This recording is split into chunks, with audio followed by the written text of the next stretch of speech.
Pemirsa, pada kali ini kita alhamdulillah sekarang sudah berada di Pondok Pesantren Hamlatul Quran.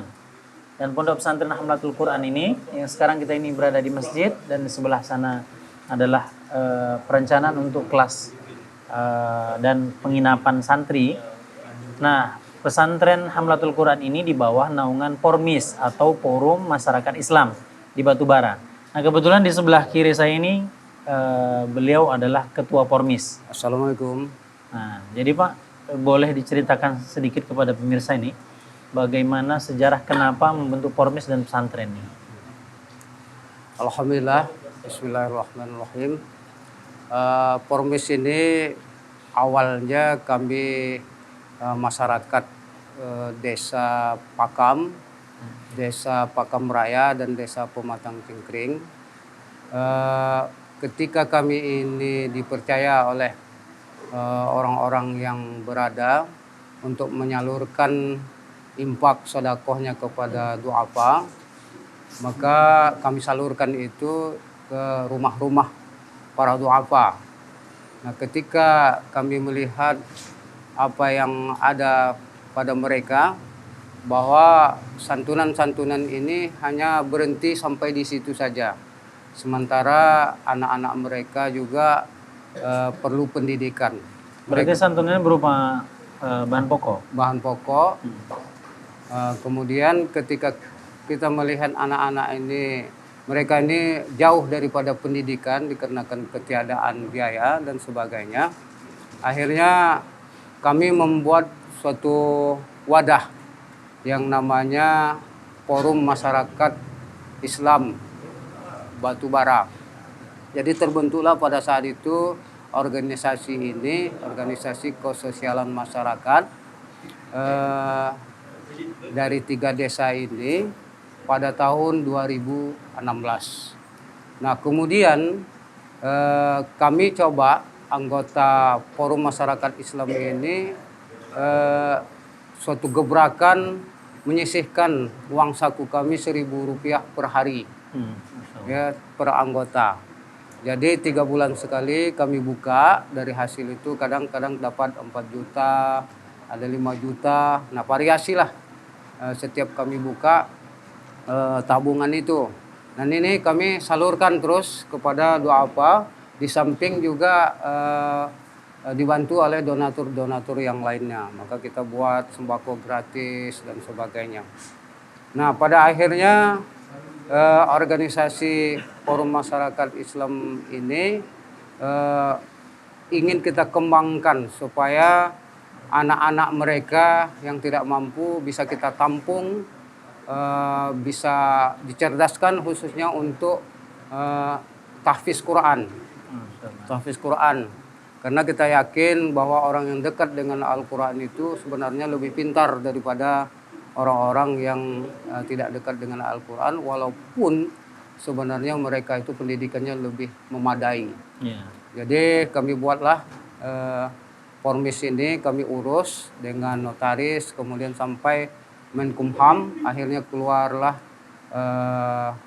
nama Pormis ini menjadi yayasan. Yayasan Pormis itu 2020 gitu, antara 2020 ke 2021. Berarti ini mau jalan ke 2 tahun, Pak, ya? Iya. Jadi setelah itu kita sebelumnya mendapatkan nama Pormis ini menjadi yayasan, kami sudah mulai untuk membangun wadah ini yang merupakan Hamalatul Quran. Ini diberi nama oleh Ustadz Abdul Somad. Oh, Apa itu Pak dan arti Hamalatul Quran ini apa? Hamalatul Quran itu pembawa Al-Quran, Iya. ini Al-Quran, kandungan Al-Quran itu, insya Allah.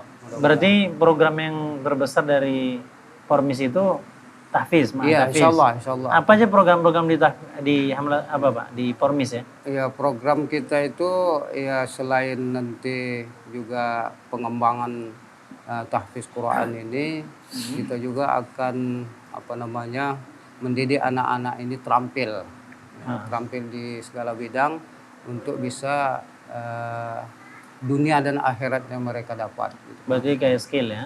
Ya, Pengembangan skill. pengembangan skill. Itulah cita-cita. Oh, Masya Allah. Berarti lebih fokus sekarang ini tahfiz. Tahfiz. Kalau untuk ngasih makan tadi bantuan sembako untuk kaum duafa masih jalan juga? Masih jalan terus dikarenakan bantuan TBR. Oh, berarti ada kerjasama dengan TBR nih? Ya, rupanya alhamdulillah kerja kami ini dilihat oleh TBR, akhirnya mereka mengunjungi kami dan terus berkoordinasi kerjasama yang baik sampai sekarang. TBR ini terus berupaya mendorong kami, membimbing kami, dan alhamdulillah ya kita ucapkan kepada Allah terima kasih kepada Pak Jul ya? TBR Pak Jul. Jadi kok secara spesifik lah Pak Jul nih, berarti kan udah bekerja sama nih. Program apa aja mana tahu kan, kadang-kadang mungkin masyarakat di Batubara dan sekitarnya yang butuh uluran tangan atau memanfaatkan program. Ini kan satu simulasi yang saling membutuhkan ya, mutualisme. Misalnya masyarakat butuh tentang program TBR sehingga bisa diedukasi masyarakatnya Pak Jul.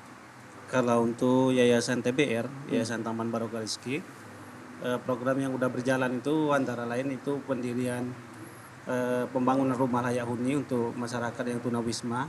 Kita juga bekerja sama ya kan Pak, sama Formis. Juga ada program paket usaha untuk UMKM, pelaku UMKM yang tidak mampu. Jadi kita belikan sepeda motor, kita belikan gerobak, kita kasih modal. Dan untuk 2021 kita fokus pendirian rumah Quran atau program kita 100 rumah Quran. Oh, Masya Ya kan, Allah. di Wahid. Kebetulan ini ada dari divisi dakwah di Yayasan TBR.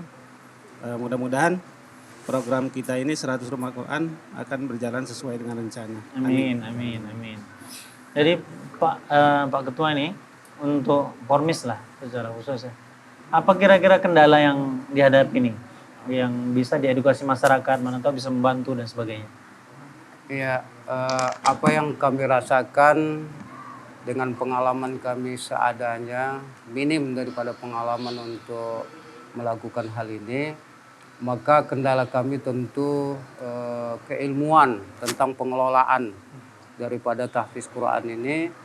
Maka kami terus berupaya mendekati orang-orang yang sudah bisa melakukan. Nah, makanya terus kita berkoordinasi, terus kita mencari informasi siapa saja yang kira-kira bisa membantu kita untuk pengembangan Hamalatul Quran ini.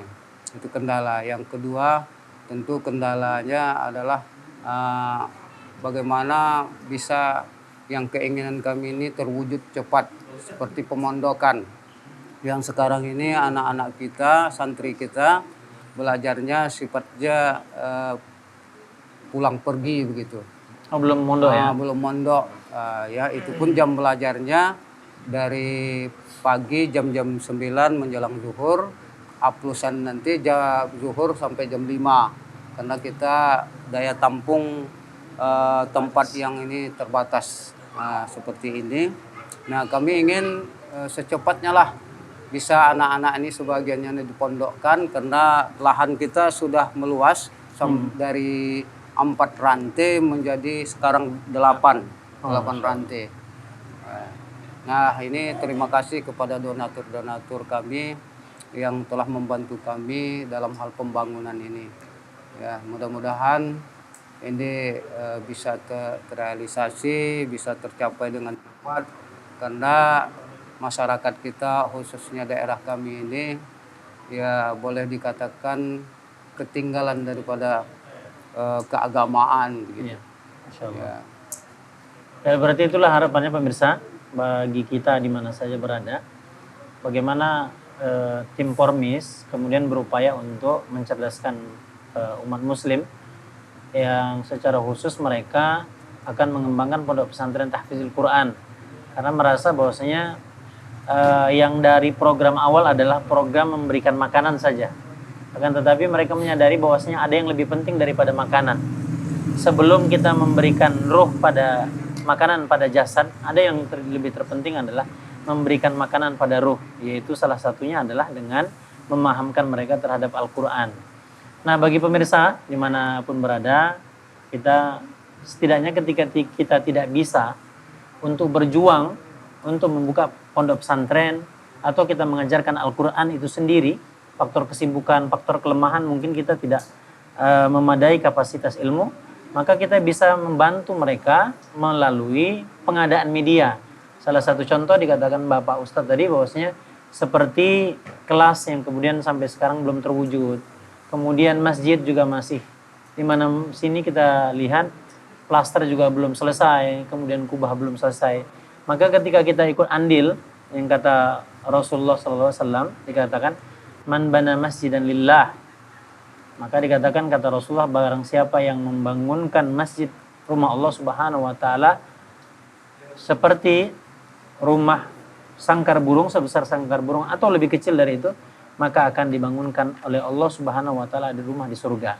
Jadi bagi kita ikut serta dalam kebaikan, kata Allah Subhanahu wa taala, wasari'u ila magfiratin mir rabbikum, maka mempercepatlah dalam bertobat kepada Allah dan berbuat kebajikan. Mudah-mudahan kita semua termasuk dari orang-orang yang baik, tergugah, dan kemudian kita dikumpulkan oleh Allah Subhanahu wa taala di dalam surganya. Amin.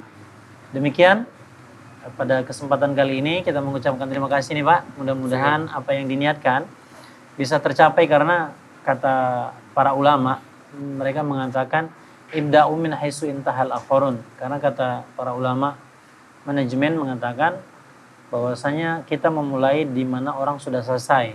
Jadi ilmu-ilmu yang sudah mereka praktikkan dalam tahfiz, bagaimana mengevaluasi dan sebagainya, kita tinggal ambil kemudian disesuaikan dengan lapangan. Nggak mesti kita harus jatuh bangun dari nol kan, tapi ambil aja sistem punya orang yang baik, kemudian kita lanjutkan dari mana orang sudah selesai. Itu saja mungkin. Demikian, wabillahi taufiq wal hidayah. Assalamualaikum warahmatullahi wabarakatuh. Waalaikumsalam.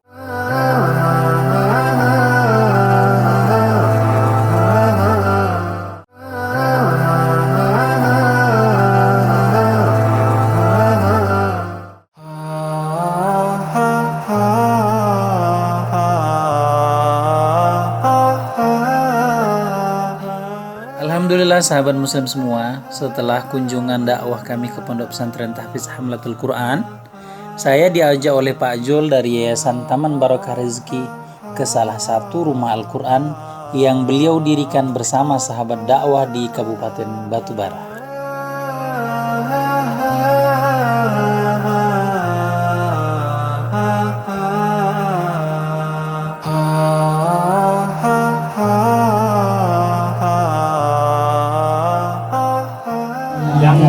Yang diduga menyembunyikan sertifikatnya satu orang. Satu orang. Entah satu, entah dua lah itu. Orang awak tanyain kata, orang namanya terima bilang gitu. Si Trim tak tanyain, nggak ada sama aku. Jadi yang mana? Ini sempat ngurus surat kehilangan, sertifikat kehilangan ke Kapolres. Tujuannya supaya dibuat sertifikat baru ini mau diwakafkannya karena wasiat suaminya. Suami nenek ini sebelum meninggal. Aku mau mewakafannya kan Pak, seterusnya lah. Jangan istilahnya sebulan, 2 bulan, tahun 2 bulan, jangan terus sampai aku nalilah. Jadi biar tanah ini nggak reban sama anak-anak, nggak direban sama anak-anak. Gimana kira-kira Pak? Kalau bisa Pak, tolong dicepatkan lah Pak. Aku udah capek kali kesana kemari sendirian. Anak aku nggak ada yang mau nganter, aku ke Polsek Parepare ya sendirian, ke Limabung ya sendirian. Anak aku 2 yang mau nganter itu takut, tanya nanti dibilang abangnya dia provokatornya, dia mau hidup sendiri, dia mau banyak sendiri, padahal enggak itu. Tapi dia takut sama abangnya, takut dibilang provokator. Berarti unsur kepolisian menilang udah selesai? Surat kehilangan udah selesai? Belum, aku belum pegang. Aku belum lapor. Berarti deh, inilah nanti kalau belum lapor nenek. Belum. Waktunya nenek bilang sama bos ini ke urus kehilangan, surat kehilangan. Itu belum pegang suratnya. Oh, tapi udah datang ke sana. Udah datang. Tapi udah udah diturunkan sama Muda juga. Oh, dia wajib diumumkan di koran bahwa Udah sertifikat diturunkan itu sama hilang. Muda. Dia minta bantu notaris aja berarti cepat. Hah? Ke notaris bisa lebih cepat. Dari mana juga aku nggak tahu banyak. Tapi kalau ini dapat ini dari mana? Bukan kami kan kalau ya kasihan nenek karena nangis kalau saya kemari cemana ini wasiat. Kalau di sana ada coba nanti saya tanya notaris kita di sana. Kita kabari Pak Jul nih ya. Kalau diwakafkan dia bilang dia meninggal ini dia Itu udah amanah cemana Pak, kok nggak diperjuangkan? Oh, udah amanah kan berat. Berarti kita punya utang sama Allah, kapan lepasnya? Kok sama-sama gini bisa kita nyicil-nyicil sama Allah cemana? Kasihan lah itu orang rumah di sana nggak beres-beres, kok ini nggak selesai. Anak-anak bilang setuju semua. Enggak, Enggak setuju. yang anem enggak. Maksudnya nggak usah di wakapan, maksudnya kok dijual bagi bersama lagi hasilnya. dimasuk atau yang ini tidak nilai uang nilai uang berapa dan sekali lagi nilai warisnya berapa Yang lain dari Bali. Yang lain semua dapat, nggak ada yang dapat, tak semua dapat sama. Laki-laki perempuan tak kasih sama, biar nggak iri-iri. ini berarti yang ditemukan sekarang ini kata siapa? Data nenek, anak-anak udah nggak ada, udah semua lepas. Ya Pak, kok bisa cepetnya lah, biar pikiranku ini biar belum Pak. Biar makan bisa enak, biar tidur pun nggak kepikiran. Awak di rumah sendirian, nggak ada kawan-kawannya nyamuk. Paling awak sholat tahajud ngadunya sama Allah. Nggak ada yang bikin ngadu. Oke ya, nih kita masuk dulu ya. Masuk semua Pak, masuk. Masya Allah, ternyata rumah Al-Quran ini adalah salah satu wakaf dari seorang wanita yang sudah lansia, yaitu Nek Marsinah. Beliau mewakafkan rumah ini di jalan Allah Subhanahu wa Ta'ala sebagai dulangan pahala yang akan beliau panen di yaumil akhirat kelak. Tapi menurut penuturan beliau, bahwa beberapa anak-anak beliau belum menyetujui niat tulus dan ikhlas Nenek Marsinah tersebut. Semoga saja Allah mempermudah urusan beliau dan memberikan hidayah serta taufik bagi anak-anaknya. Amin, amin ya rabbal alamin. Nenek kita ini kemudian punya niat untuk menginfakkan, mewakafkan rumah ini adalah untuk rumah Allah Subhanahu wa Ta'ala. Kita berdoa kepada Allah Subhanahu wa Ta'ala agar nenek disehatkan, dikuatkan, dan diberkahi setiap langkahnya. Amin. Mudah-mudahan dimasukkan ke dalam surga Firdausil A'la. Amin. Alhamdulillah, para santri dan santriwati yang dirahmati Allah, kita sekarang ini adalah di mana zaman orang sudah tidak peduli lagi terhadap agama. Adik-adik kita sekalian, zaman ini zaman orang banyak meninggalkan agama. Nggak mau lagi sholat, ya kan? Nggak mau lagi ngaji, nggak mau lagi beribadah. Maunya ngapain? Maunya nonton televisi sekarang.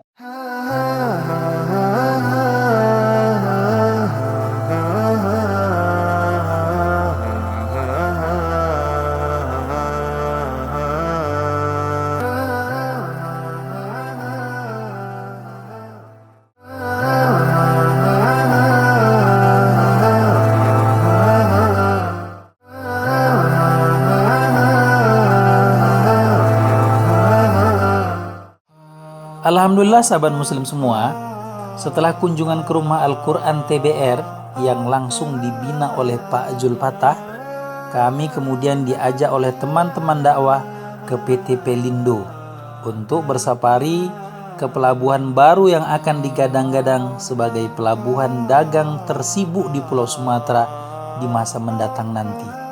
Bagaimana kelanjutannya? Tetap ikuti catatan harian Muslim.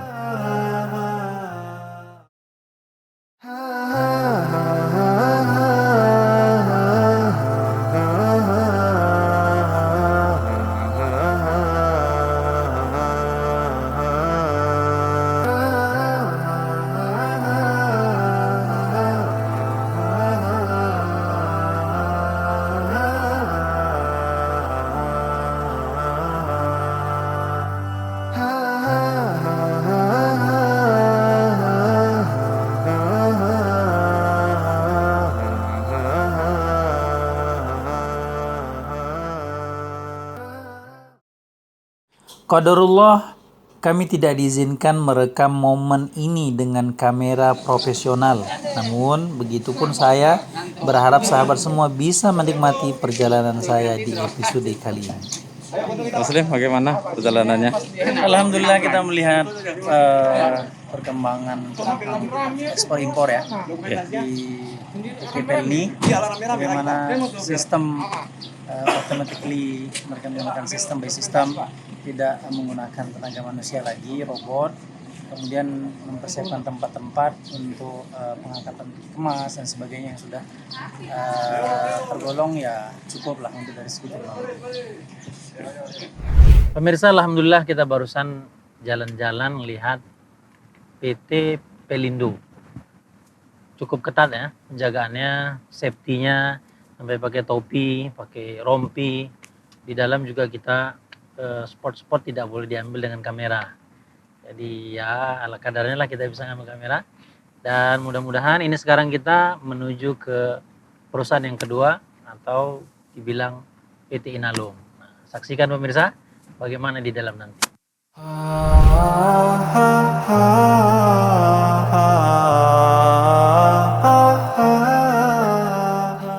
Ya pemirsa, kita sekarang ini lagi di dalam PT Inalum. Ini perjalanan ini untuk dari pinggir bibir pantai ke tengah untuk pelabuhan itu sekitar 2 kilo 800 meter. Nah, sementara luas pinggiran pelabuhan itu untuk penyandaran kapal itu sekitar setengah kilo atau 500 meter. Nah, disinilah di mana titik untuk impor ekspor peti kemas. Jadi barang-barang yang mau ke Malaysia, Kuala Lumpur, kemudian Singapura dan negara-negara tetangga atau dalam Indonesia juga dari pulau ke pulau, disinilah pusatnya. Kita saksikan.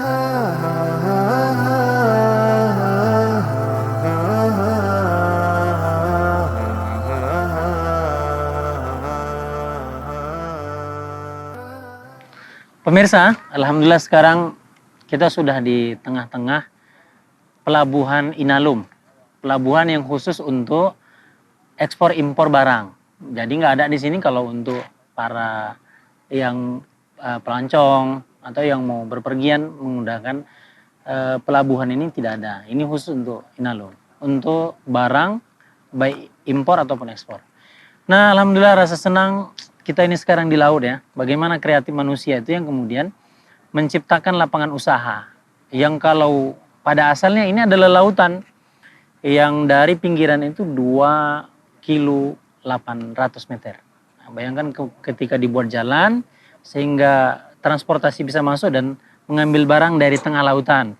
Kadang-kadang kita lihat juga menurut penuturan para penjaga ya, bahwasanya di sini kadang-kadang ada ikan lumba-lumba. Makanya subhanallah kadang-kadang bagaimana kita sebagai orang yang berakal kemudian dibuat sehingga membuat satu terobosan ya untuk kemudian kita bisa lebih memaksimalkan usaha. Jadi pemirsa semua sekalian, maka berpikirlah yang positif, kemudian asahlah otak kita, putar sehingga kemudian kita menimbulkan satu inovasi-inovasi baik untuk perkara dunia sehingga menambah income ataupun perkara akhirat bagaimana kita mempermudah untuk beribadah dan menimbulkan manfaat bagi orang lain. Demikian, wassalamualaikum warahmatullahi wabarakatuh. ah, ah, ah, ah.